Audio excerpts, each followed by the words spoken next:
আলবিদা মোহনবাগান যেভাবে মানে জয়রথ চালিয়ে নিয়ে চলেছে, আমরা গত রাতের ম্যাচটা দেখলাম, নর্থ ইস্টের বিরুদ্ধে দুরন্ত দুটো গোল দেখলাম, লিস্টন এবং মনবীর। এই উইংটাই কি মোহনবাগানের সম্পদ বারে বারে বলে আসছে, এটার ওপরেই কি ভর করে মোহনবাগান এগিয়ে চলেছে জয়রথ নিয়ে? তোমার অবশ্যই আমার মনে হয় প্রথমে মলিনা যখন টিমটাকে নামাতো, লিস্টন আর মনবীরকে বসিয়ে টিম নামিয়েছিল, তখন একটু অনেক সমস্যাগুলো ছিল টিমের মধ্যে। কিন্তু অফলেট যদি দেখা যায় এরা যথেষ্ট ভালো খেলছে, টিম যথেষ্ট ভালো খেলছে।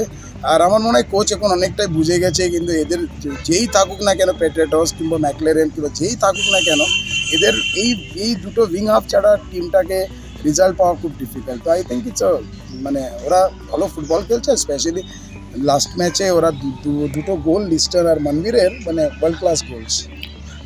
স্টুয়ার্ট, অনেকের ধারণা যে স্টুয়ার্ট যখন খেলছে মানে মোহনবাগান স্টুয়ার্ট ছাড়া কানা, এটা কতটা সঠিক ব্যাখ্যা তোমার মনে হয়? দেখো, ওদের সবথেকে ইম্পর্টেন্ট হচ্ছে বেঞ্চ স্ট্রেংথ। স্টিভার্ট টিমে থাকলে ওদের প্যাট্রিয়টাস বেঞ্চে থাকে, প্যাট্রিয়টাস একাদশে থাকলে স্টিভার্ট বেঞ্চে। তো এইগুলো কি হয়, একটা প্লেয়ারের উপরে চাপ থাকে কি আমি পারফরমেন্স না করলে আমাকে হয়তো বেঞ্চে আসতে হবে, and the replacement also is equally good as whoever starts. তো আমার মনে হয় ওদের বেঞ্চ স্ট্রেংথ যখন আছে, স্টিভার্ট ডেফিনেটলি, কিন্তু লাস্ট ম্যাচে কিংবা তার আগের ম্যাচে স্টিভার্ট না থাকতে গেলে ওরা জিতেছে। So I think what matters is ওরা একটা অ্যাজ এ টিম খেলছে, দ্যাট ইজ হোয়াট ম্যাটার্স।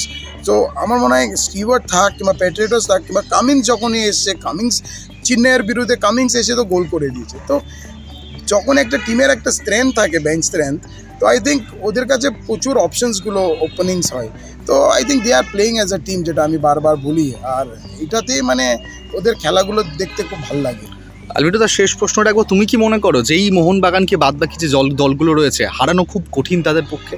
দেখো, ফুটবলে একটা জিনিস মানে কোনো দল মানে কোনো দল হারবে না এইগুলো হয় না। যে কোনো দল অন আ গিভেন ডে হারতেই পারে। কালকে হয়তো মোহনবাগান আউটস্ট্যান্ডিং ফুটবল খেলেছে, কিন্তু আমি তার সাথে সাথে আরেকটা প্রশংসা করব, বিশালকে যে দুটো ব্রিলিয়েন্ট সেভ করেছে। সো ওইটাতে প্রশংসা করতে, কারণ একটা টিম যদি একটা গোল খেয়ে যায় তখন কিন্তু সিচুয়েশন অনেক কিছু বদলে যায়। তো এই লিগে আমি যেটা দেখলাম সেটা হচ্ছে every team is beatable, every team যে কেউ কাউকে হারাতে পারে। So that is what the beauty of this Indian Super League. মানে এটা বলে যে স্টুয়ার্ট নয় বা বিশাল কায়েত ছাড়া মোহনবাগান কানা? হ্যাঁ, আমার তো তাই মনে হচ্ছে, কারণ প্রত্যেক টিমের গোলকিপার কোনো না কোনো একটা জায়গায় ভুল করছে। গোলকিপার্সরা হচ্ছে 9টা সেভ করলে একটা গোল কনসিড করলে ওরা 0, আর স্ট্রাইকার 9টা মিস করলে একটা গোল করলে ওরা হিরো। বাট বিশালকে so far so good, touch wood, মানে এই ফুটবলটা কন্টিনিউ করা উচিত। কারণ হচ্ছে আমাদের ইন্ডিয়ান ফুটবলারদের আমরা সবসময় সাপোর্ট করি। So hopefully he will continue the good work. Thank you আলবিটো।